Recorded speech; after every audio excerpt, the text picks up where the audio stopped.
आज का विषय है ये आरोप लगाने मात्र से कुछ नहीं होता। जांच का विषय है, तथ्य सामने है। अगर ऐसा हो रहा है तो ये गलत है, पर अगर सिर्फ ये आरोप लगाए जा रहे हैं सरकार की छवि खराब करने के लिए तो वो भी गलत है। मेरा विश्वास है कि जब जांच होगी सच्चाई सामने आएगी।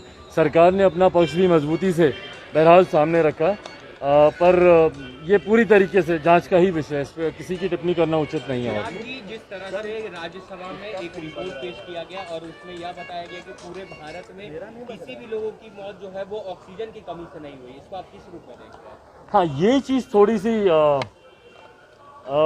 हैरान ज़रूर करती है, क्योंकि हम सब कहीं ना कहीं उस परिस्थिति से गुजरे हैं।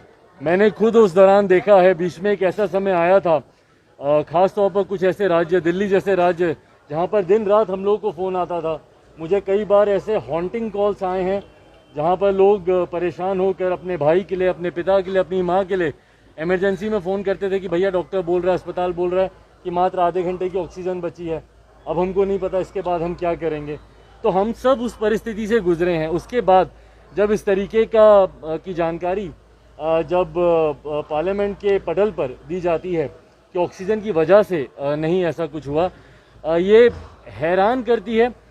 हो सकता है इसमें कोई टेक्निकल पेच हो कि सिर्फ वो एक कारण नहीं बना हुआ हो, कहीं पर हो सकता है क्योंकि कोविड से जुड़े हुए और बहुत सारे कॉम्प्लिकेशंस उस दौरान सामने आए। कई लोगों की कोविड ठीक होने के बाद भी हार्ट अटैक से उनकी मौत हुई, तो कई और तरीके की परिस्थितियां भी सामने उत्पन्न हुई।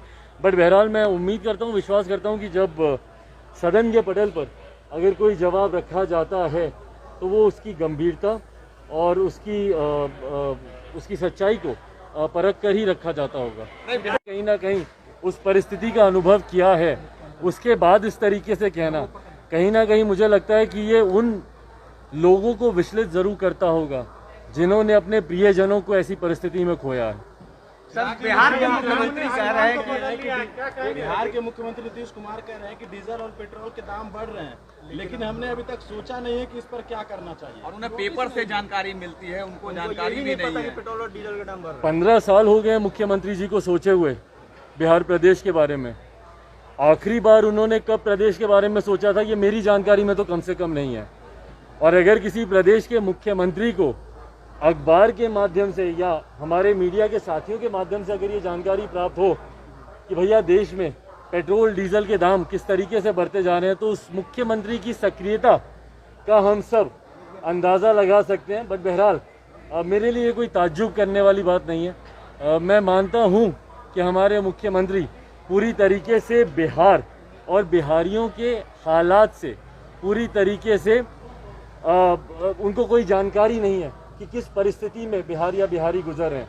हमारे मुख्यमंत्री ने आखिरी बार कब सड़क मार्ग से बिहार का दौरा किया हो, मेरी जानकारी में नहीं है, मेरी याददाश्त में नहीं है।